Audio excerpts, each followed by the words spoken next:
Čau lidi, dneska to budou po dlouhé době vlaky. Ne, keď se dělám si srandu, jdem hodnotit traily na Chlumu. Kámo, nemáme bike, samozřejmě bike máme.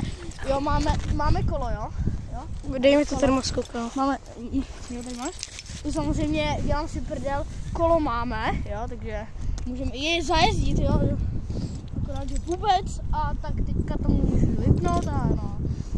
Snad se vám to bude. Jenom abyste pochopili, proč nemáme kolo, tak já jsem vlastně ještě trochu, jako nebylo by pro mě po mým kašli vhodný, abych byl na kole, tak jsme, hele vlak, kámo. Točit můžeš, to je dobré. Na vlakách už jsem nebyl 100 let. Čus. Čau. Zatroubil, kámo, zatroubil. Siborec. Takže dneska jsme byli na vlacích, no, tak a teď jdem hodnotit trail na Chlumu. Čau lidi, jsme tady takhle v lese. Jo. No, už jsme v lese, už jenom najít traily. Ty nějak moc nevíme, kde jsou. Když tak, jestli jste tady někdo byl, tak pište buď na kole, nebo bez kola, to je jedno. Případně, jestli jsou ty traily těžký. Pušky, furt vlaku, tam mám jo nějaký západák, který není vidět. Nevíme, kde jsme, jo? Já bychom se ocitli tak trochu uprostřed Španělska. Asi jo, hele, i když Španělsko asi ne, podle mě spíš Austrálie.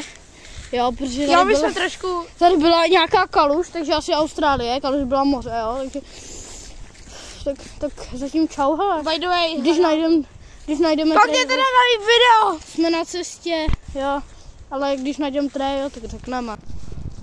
Můžeš, no. Teď už jsme tady chtěli ještě našli trail, kvůli tady pánovi, cenzura, jo. Je to fakt masivní. No masivní zase tak ne. Na nás. Jako na tebe. Na mě je to takový střední. No, takže jako tak, mega dobrý. Už jede. Mega pěkný, rychlý. No to dobře, ty debile.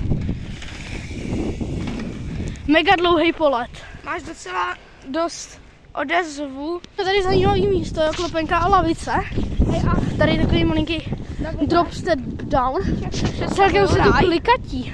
Když se rozdvojuje trail, jo, a buď můžete jet tam ten jump sem do té kolopeny a tady ten Shark Fin Road Gap, jo, a potom tam to, a nebo tady je tuhle kolopenu.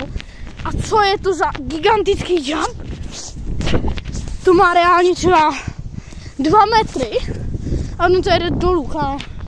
Mega. Klopenka a do tady takového 3metrového gapu. Co tohle je? To musíme objíždět, kámo, úplně na sobro. Prostě to je 3metrák. To bych nedoletěl ani za cík. A to bych nedoletěl ani za cícíka. Takže tady lidi se rozjíždíte od toho giganta. A tady jedete. A máte tady asi 7 metrák. Prostě random 7 metrák. Úplně randomák, jo, 7 metrák. Bez rychlosti, na rovině. 7 metrák. Koukejte. Porovnání s Pavlem. To je velký. Já mám nějaký 1,30 m. Ať to když se tady takhle jedna, tady takhle.